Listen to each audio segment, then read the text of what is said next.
Coming up on 2020 on ID, a Las Vegas mother of four out for a drive at night. The car came up really fast behind us. He swerves around us and I honked the horn.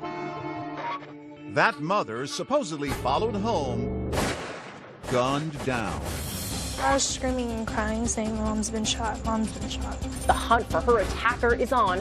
Her family destroyed by grief. I'm quite white. But was the first story in the headlines Apparent incident of road rage. the entire story? Wait, what happened? A lot more complicated than the first reports of road rage. What really happened that night? We put all the pieces together. Witnesses telling what you've never heard before. And the first words out of his mouth, I got them. The victim painted as a villain. People start to wonder, should I be feeling bad for her? You all happy? You made my wife look like an animal. And the suspect with his own story to tell. Every direction I went, she would just follow me. In this story, nothing is as it appears to be. And whatever happened in Vegas doesn't stay in Vegas. If this were a movie, it would almost be too unrealistic. A dangerous intersection. Welcome to 2020 on ID. I'm John Quinones. It's a tale that seemed all too familiar. A heated exchange between two strangers leads to road rage and then murder. But in the story you're about to see, as the truth unfolds, it reveals a knot of tangled relationships, mistaken identity, and overwhelming fear. As Deborah Roberts first reported in 2015, no one could have seen this chance encounter going so terribly wrong. It's a cool Thursday night in America's favorite adult playground, Las Vegas, and the Strip is already jumping. But across town, near another playground in a part of Vegas where people actually live, a local mom's about to set a mystery in gear. She pulls in and she smiles and she's like, "I don't need you crashing the car." 44-year-old Tammy Myers is giving her 15-year-old daughter, Crystal, her first driving lesson. At 10 o'clock at night? Why would you go for a driving lesson at night? I wanted to go at night because, there's no cars around that you can possibly hit. And why'd you pick that area? It's close to home. So Tammy steers her 1993 Buick from the family home on Mount Shasta Circle to this empty parking lot at a nearby junior high school. A parking lot that's just wide open. Tammy and husband Bob have raised 4 kids in this neighborhood, teaching them all to drive right here.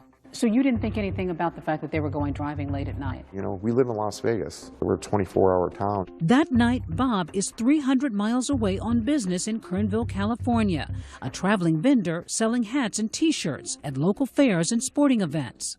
Son Robert Jr. is with him, the others back in Vegas, the eldest Brandon at home. And everything was good. Everybody was happy. Here's how Crystal says it all played out. Back in that parking lot, she takes the wheel, delicately maneuvering the car, delighting in every turn. I was just like, okay, I'm getting the hang of this. Then the lesson moves from the parking lot to the neighborhood's main streets. We finally stopped and she pulled over and we switched seats. Tammy now takes the wheel. Crystal says her mom is teaching her how to change lanes. She's going at a snail's pace when suddenly an impatient driver appears in the rear view. It was a silver car. I just noticed that he was riding our bumper. And then he swerves around us and I honked the horn. That honk of the horn, something we've all done, would change everything. So then you pull up here. She turns right and right about here. When Crystal says that silver car suddenly sideswipes them. And we had to stop really hard. Who is this guy? Do you know? No, I didn't recognize him. Were you scared? Yeah, I was. I was really scared. And he gets out the car. It's okay. Take your time. And he says, "I'm going to kill you and your daughter." He says, "I'm going to kill you and your daughter?" Yeah. In a panic, Crystal says they flee the scene. But what happens next is a puzzle we piece together. Everyone agrees that sometime after 11 o'clock, 2 cars barrel down Mount Shasta Circle to the end of the cul-de-sac where the Myers live. That old Buick driven by Tammy and a 4-door silver sedan driven by a mystery man in hot pursuit with a gun. You heard the shots? Yeah, I was looking and heard the shots. Did you know she had been hit? Yeah, I was screaming. He said, "Mom's been shot, Mom's been shot." Brandon, her eldest son, remembers running to his mother's side as that silver sedan flees the scene. I was just screaming at her, "Mom, please stay here, stay here." Brandon was telling her to stay awake, but she was closing her eyes. She's hit in the head.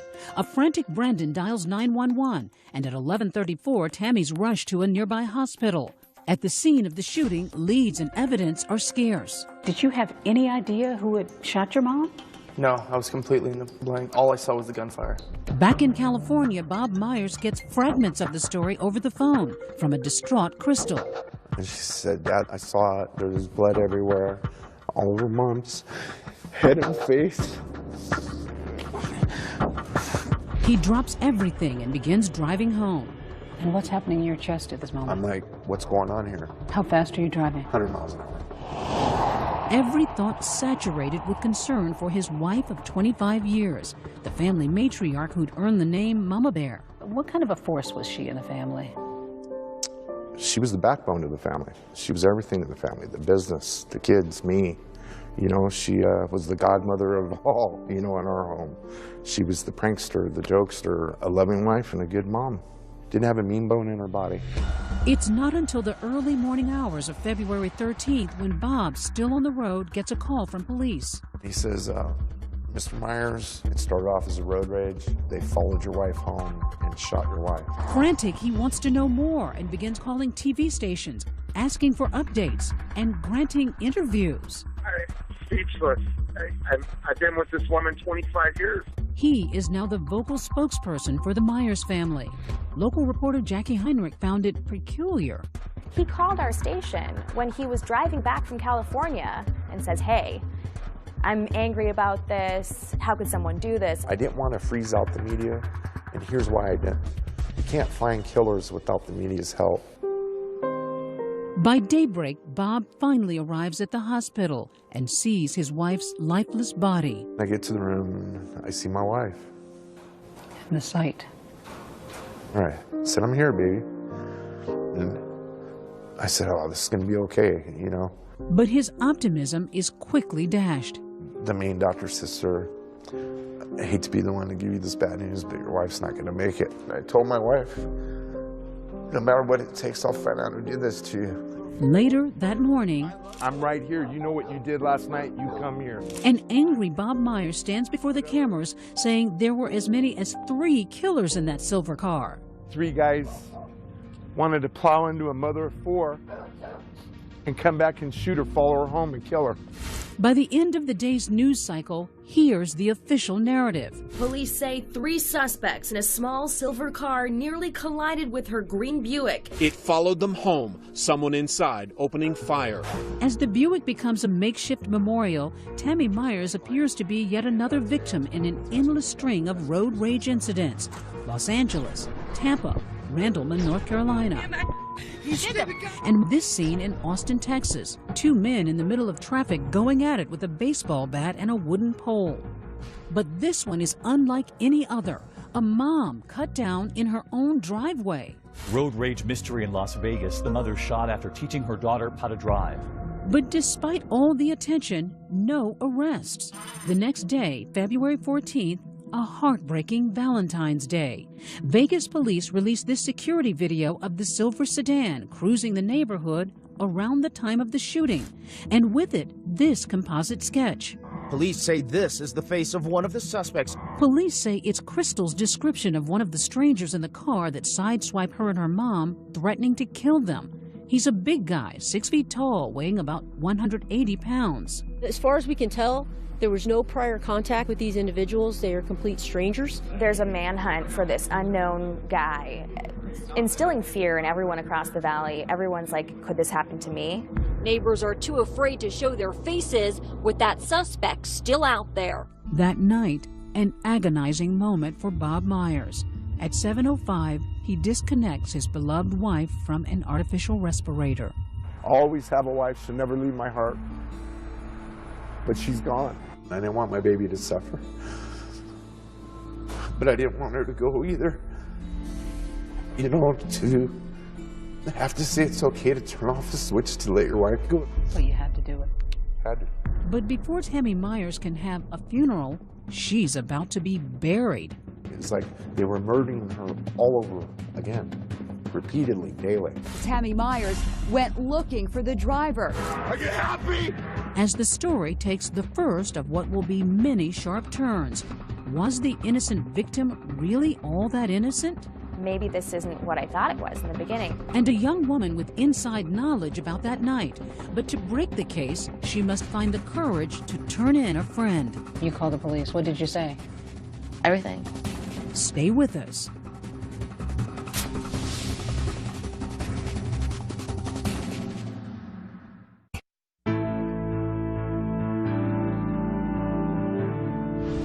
After a chance encounter with an angry driver, mother of 4 Tammy Myers has been shot dead outside her home. It seems like a case of road rage gone terribly wrong. But as Deborah Roberts reports, a piece of new information is about to turn this story on its head. A mother targeted. The hunt for her attacker is on in what's being called a case of road rage. She was a good woman and she didn't deserve this. While police search for the person who gunned down Tammy Myers, her family comes to grips with their loss. 3 days after removing his wife from life support, dear God, protect them in the days to come. Bob Myers holds a candlelight vigil. This is a testament to a good person in a community that needs good people. But now there are as many whispers about shooting victim Tammy Myers as there are prayers for her.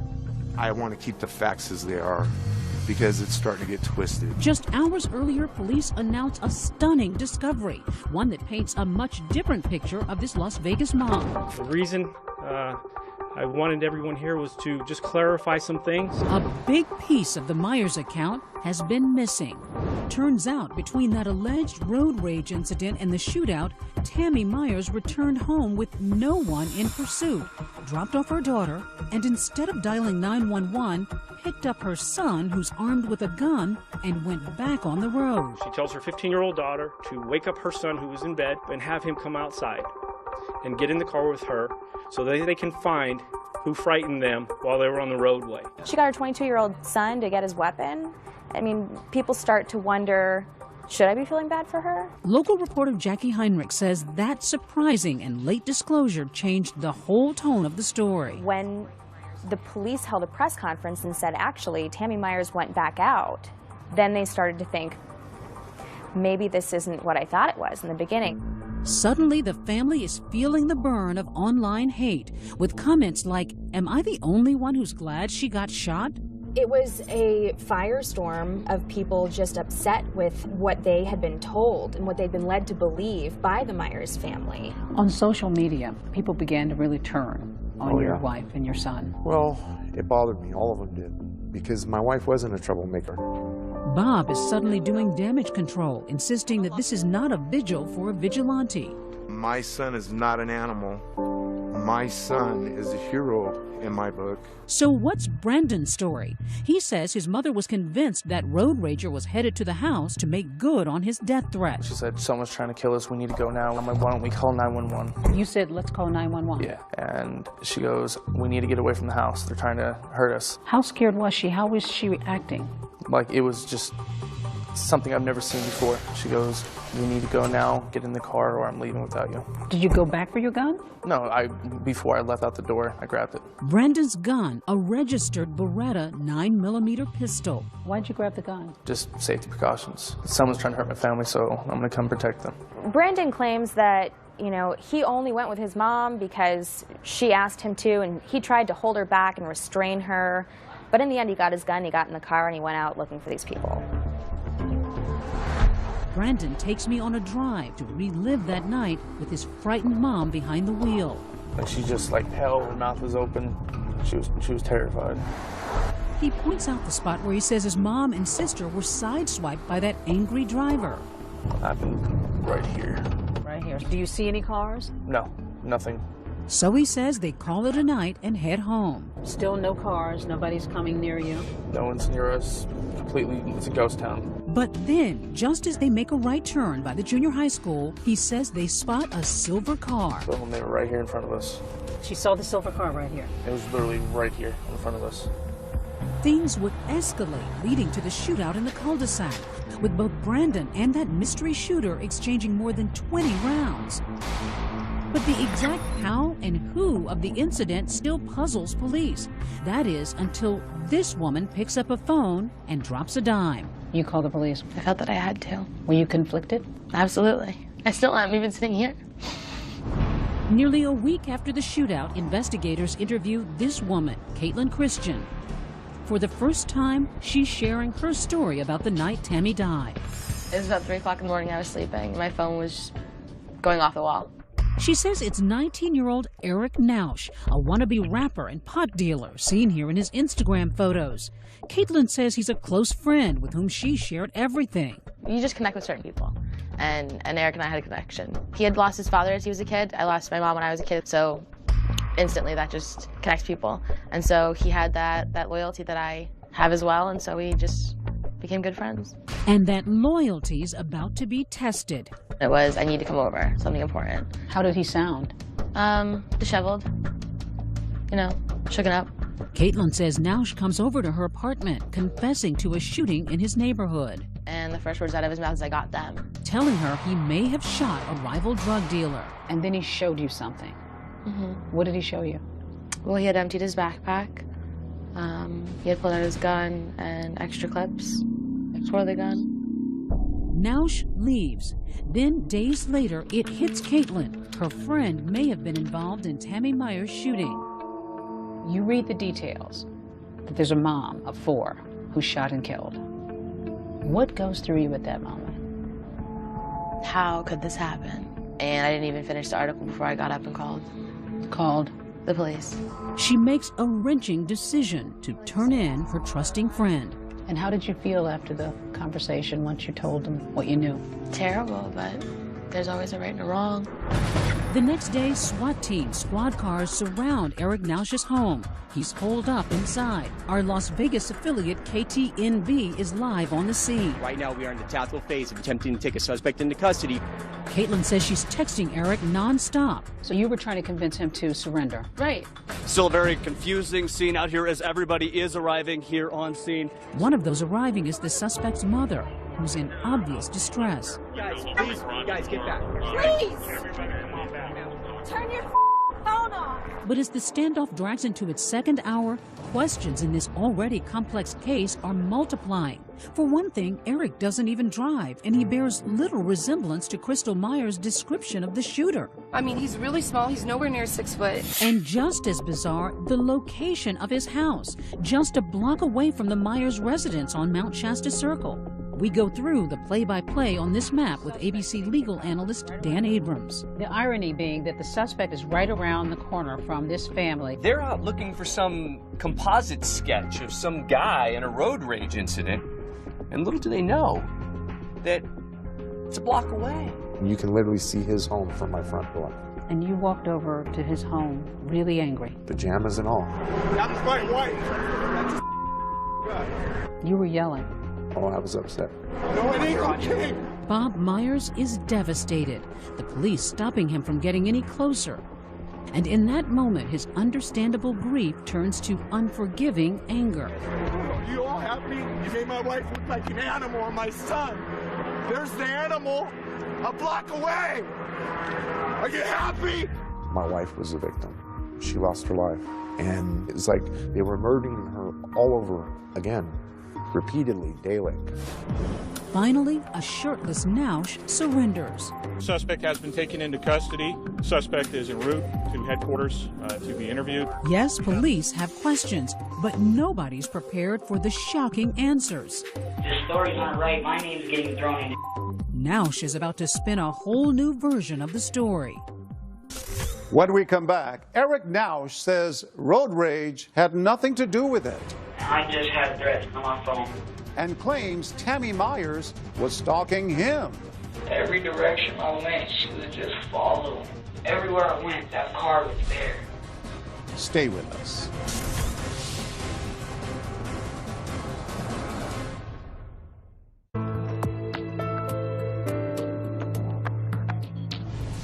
1 week after the murder of Tammy Myers, there is an arrest in the case. But as police bring the suspect in for questioning, the twists and turns continue. Once again, here's Deborah Roberts. Well, teenager in custody. His name is Eric Nausch. We know the suspect is here at Metro headquarters. While the media churns the news of Eric Nausch's arrest, the 19-year-old suspect himself is alone with his thoughts, slumped across an interrogation table, while others are thinking, just who is this kid? His Instagram account is full of photos of what appear to be drugs. By all accounts, Nausch is a wannabe gangster rapper and low-level drug dealer known on the streets as Baby G, the kind of guy who ends up either famous or in jail, or in this case, both. You got your water? All good? Mm-hmm. All right. But his close friend Caitlin Christian sees him more as a lost child whose father committed suicide in 2010 and is now living with his mother and a baby sister. Eric is a good person. Eric has a huge heart. Was he a troubled kid? I don't believe so. He wasn't a violent person. I believe that there's a void when a parent's not there, but I don't think he was a troubled individual, no.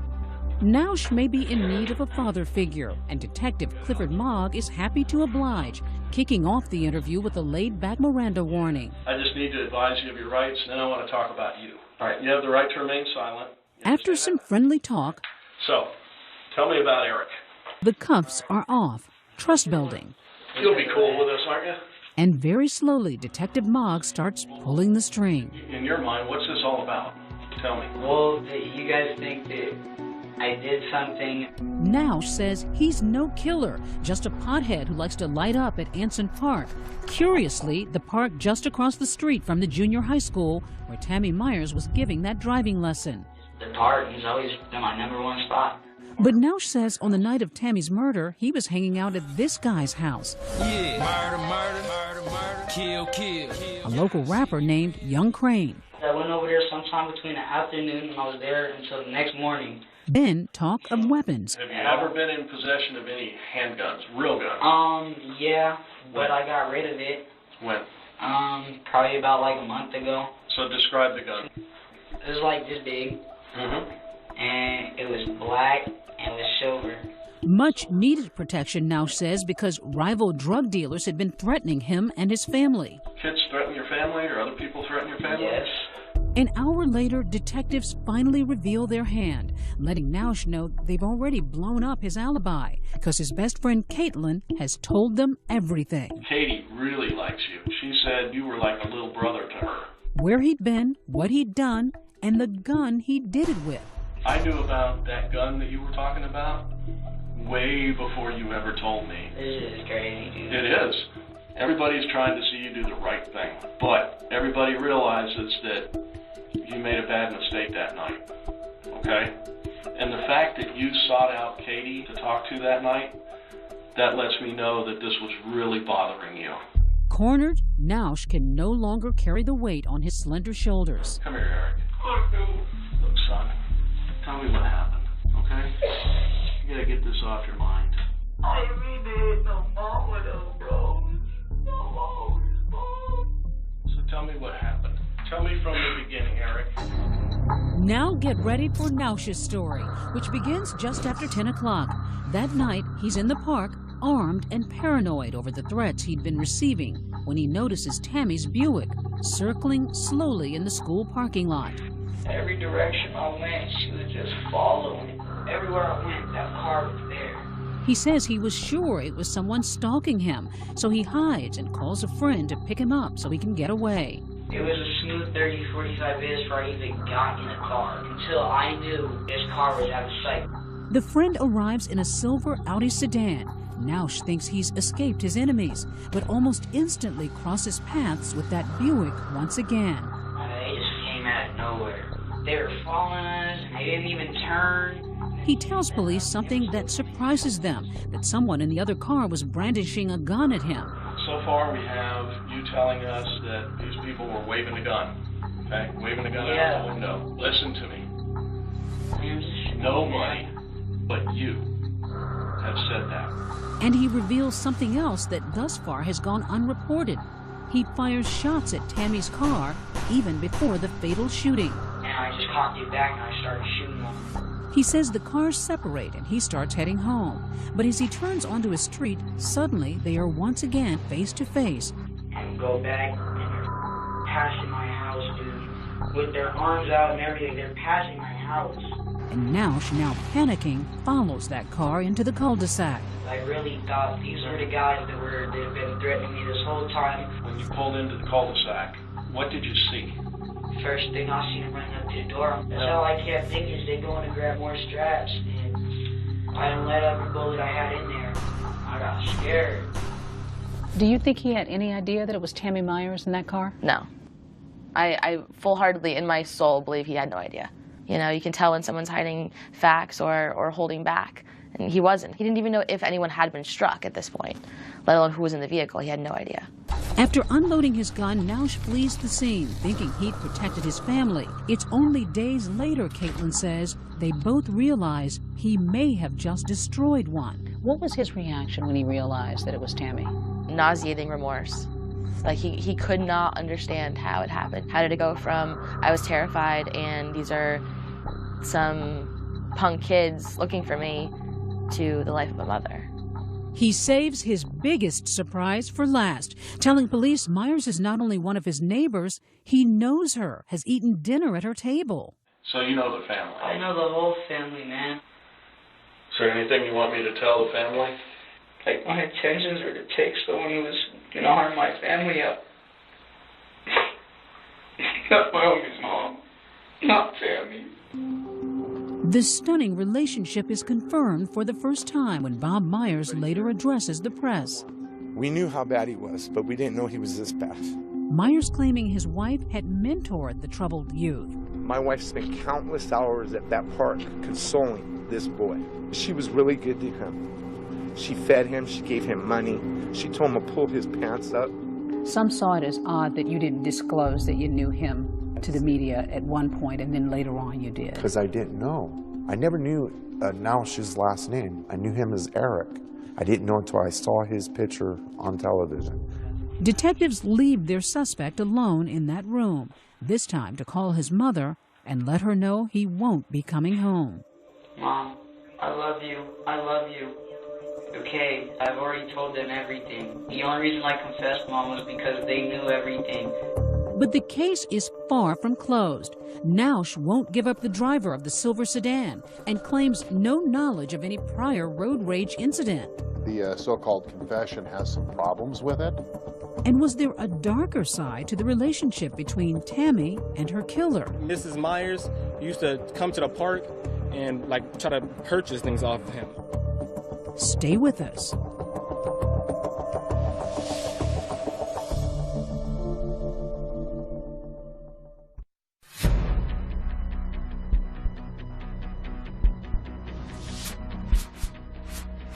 "10 days after the shooting of Tammy Myers, a wide-eyed Eric Nausch is ushered into a courtroom for the first time, an image that brings his friend turned informant Caitlin Christian to tears. What do you see when you see this shot in court? Just terrified. I mean, he looks the picture of a confused kid right here, don't you think? Yeah. In court, Nausch is with his new defense team, Conrad and Augustus Klaus. They're known around town for their assertive advertising, and now for an assertive defense. We are conducting our own investigations, and some of those already appear to be bearing fruit. The Klauses want that interrogation tape tossed out, And I just cocked it back and I started shooting on him. saying their client had smoked pot right before surrendering to police and was impaired while making those statements. The fact that our client was high and the police knew it compromises the result. But they're not just betting on a technicality. They claim the killing of Tammy Myers was justified. The facts seem to point to self-defense in this situation. I think there's a possibility, at least, that he was feeling like his life was in immediate danger. Now, I think in a court of law, it's going to be very hard to prove that, firing 20-some-odd rounds is self-defense. Do you think Eric should go to prison as a murderer? No.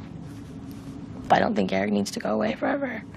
Because, she says, for months Eric was facing a barrage of anonymous death threats from what he suspected were rival drug dealers. The situation serious enough for him to get that .45 caliber pistol. What kind of threats? He said they would come through text messages, phone calls, Facebook messages. He didn't know who they were, but that they were going to skin him, skin his baby sister alive, take care of his mom as well. You saw the actual text messages? Absolutely. And as Nausch says repeatedly in his interrogation video, he thought they'd come for him the night of February 12th. In his mind, it's they threatened me. This was them coming at me. This was me protecting myself. And she believes Nausch's claim that he saw someone pointing a gun at him from Tammy's car, prompting him to begin shooting. But there's no doubt in your mind that he felt that somebody waved a gun at him, that he saw that. Absolutely. There's no doubt in my mind that he felt absolutely threatened, that it was me or it was them. But Brandon Myers insists he never revealed his gun. Did you wave your gun? No, not at all. Given the Myers family's previous omissions, Jackie Heinrich has trouble believing them.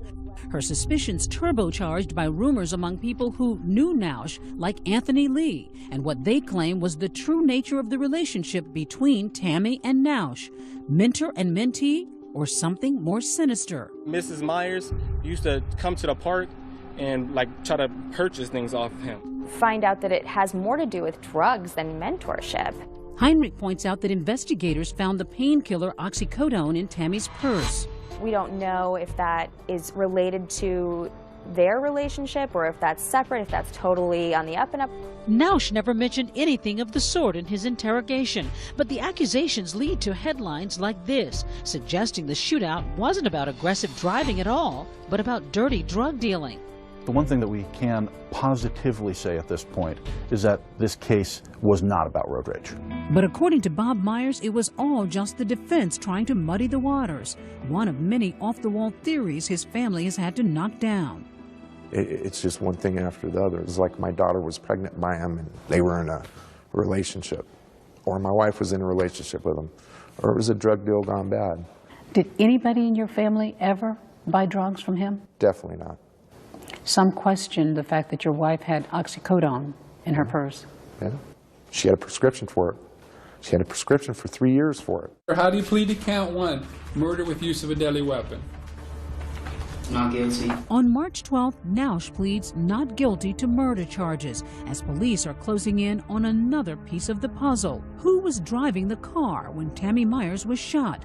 Nausch won't say, but cell phone records lead police to his 27-year-old buddy, Derek Andrews, owner of a silver Audi, which sure looks a lot like the car in the security video. Andrews and Nausch are soon seated side by side once more, not in the Audi, but in a courtroom with matching jumpsuits. This was an act of unprovoked use of force on behalf of Mr. Nausch, with Mr. Andrews being the driver and complicit in this act. Andrews denies any involvement, pleading not guilty. Could he be that mysterious man seen here in the sketch, the first alleged road rage incident that started it all? Up next, we put the pieces together. Shows, Brandon, what was that? And that's when Brandon got out of the car, Mrs. Myers got out of the car. But the truth is stranger than fiction. It turns out everybody's wrong. Don't go away.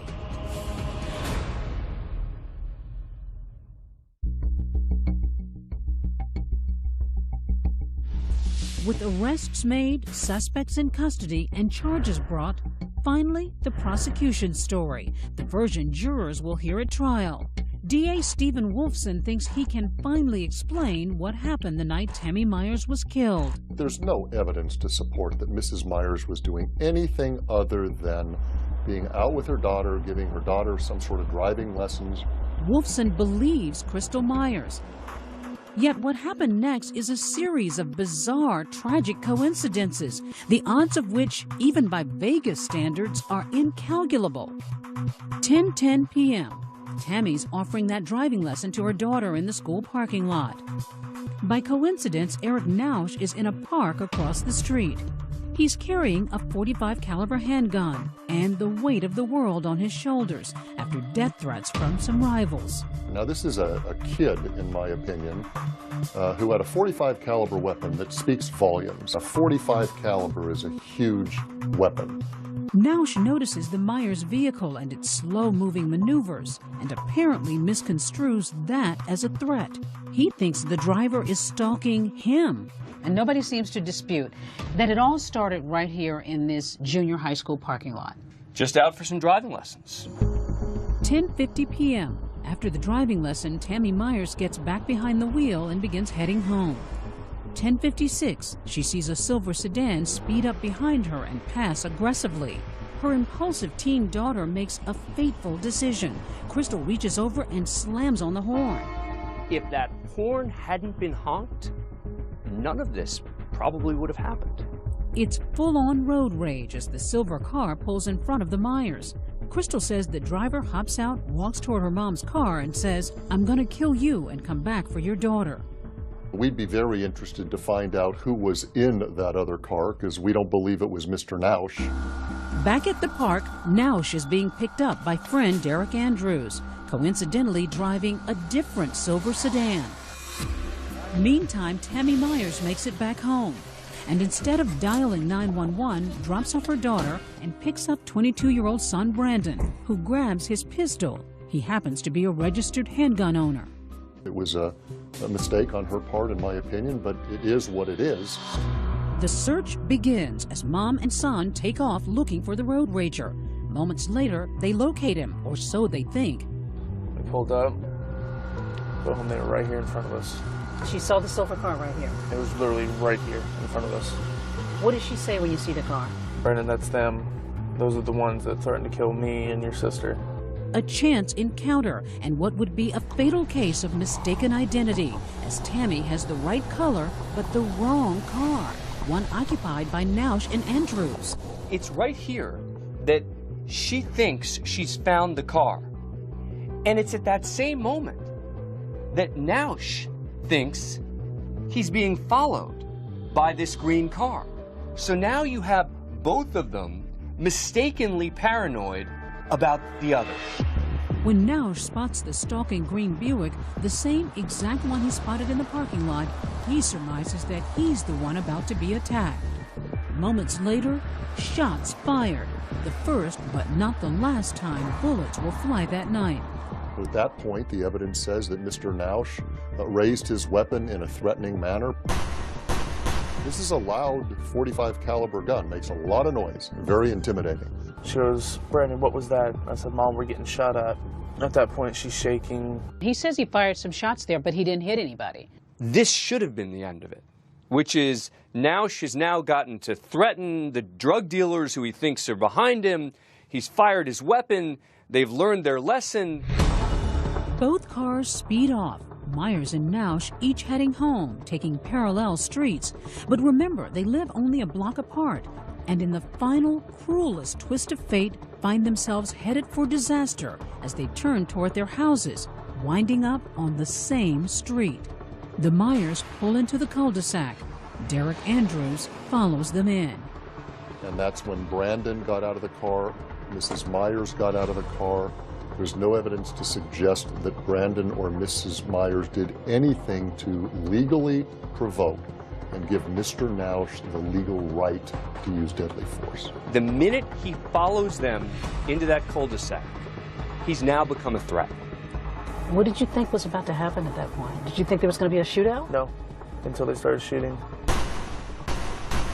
And everything was like slow motion, like very slow pace. It was weird. Nausch empties his .45 and reloads. The evidence will show Mr. Nausch, in an unprovoked way, for stupid reasons, chose to drive down in a neighborhood that he was familiar with. And he saw two people and opened fire. When the shooting stops, the sedan backs away, and Brandon Myers sees his mother on the ground. She was laying and bleeding. So just seconds more and you would have both made it into the house. Yeah. A year later, that house soon to be only a memory.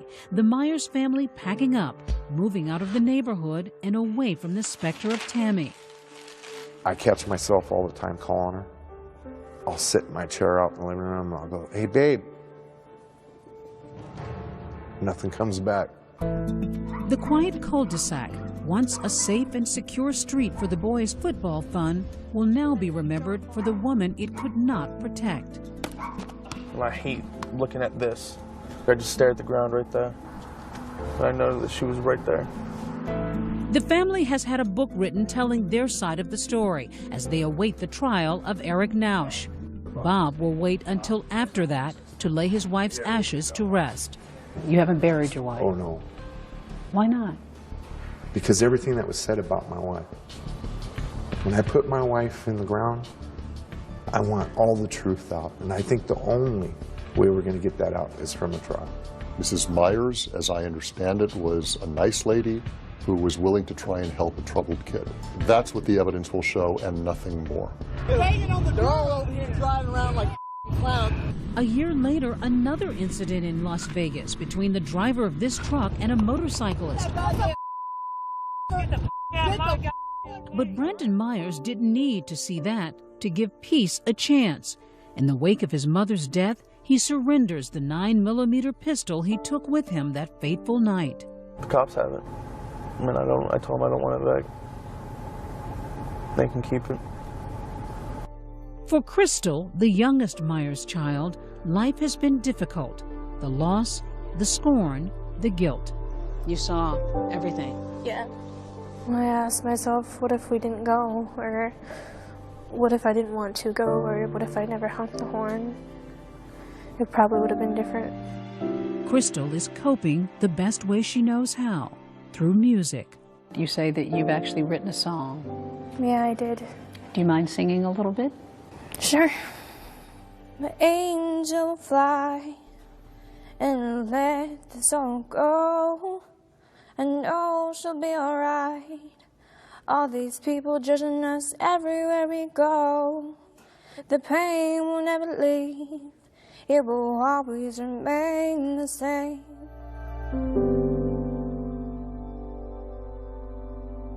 In the end, the Myers family did not see the trial they had been waiting for. In March 2016, Eric Nausch changed his plea to guilty for second-degree murder. He faces a possible maximum sentence of life in prison. Derek Andrews also changed his plea to guilty of voluntary manslaughter and accessory to murder. He faces a maximum of 15 years in prison. I'm John Quinones. Please join us next time for another edition of 2020 on ID.